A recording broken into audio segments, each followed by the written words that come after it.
গত মৌসুমে শিরোপা খরাই ছিল স্প্যানিশ জায়ান্ট রিয়াল মাদ্রিদ। সেই দুঃসহ স্মৃতি মুছে ফেলতে সাবেক রিয়াল তারকা জাভি আলোনসোর কাঁধে আসে দল সামলানোর দায়িত্ব। আলোনসোর হাত ধরে এবার প্রথম শিরোপা জয়ের খুব কাছে রিয়াল। পিএসজি ছেড়ে আসার পর প্রথম সাবেক ক্লাবের বিপক্ষে খেলতে নামছেন কিলিয়ান এমবাপ্পে।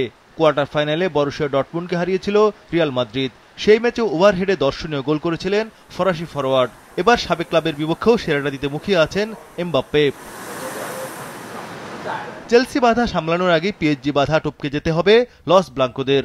এমবাপ্পের জায়গায় স্ট্রাইকিংয়ে ঘরের ছেলে গঞ্জালো গার্সিয়া দারুণ খেলছেন এবারের ক্লাব বিশ্বকাপে। রিয়ালের আফসোস, নিষেধাজ্ঞার কবলে পড়ে খেলতে পারবেন না ডিফেন্ডার হাউসেন। এদিকে ট্রেবল জয়ী কোচ লুই এনরিকে তার ক্ষুরোধার মস্তিষ্ক দিয়ে ঘায়েল করতে চাইবেন রিয়ালকে। চ্যাম্পিয়ন্স লিগ, লিগ 1 জয় করেছেন গত মৌসুমে। এবার ফিফা ক্লাব বিশ্বকাপের শিরোপা প্যারিসে নিতে মরিয়া এই স্প্যানিশ কোচ।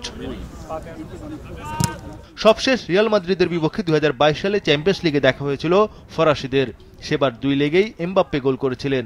তবু 2 লেগ মিলে 3-2 গোলে রিয়ালের কাছে হারে পিএসজি। রিয়ালের মতো লাল কার্ডের আফসোস রয়েছে ফরাসি জায়ান্টদেরও।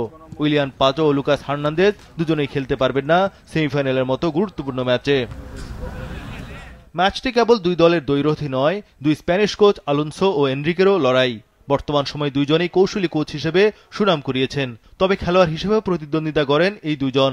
এই শতাব্দীর শুরুর দিকে জাভি খেলতেন রিয়াল সোসিয়েদাদে আর লুই এনরিকে বার্সেলোনাতে। সেই লড়াইয়ের ছাপ এবার কোচিংয়ে দেখা যেতেই পারে।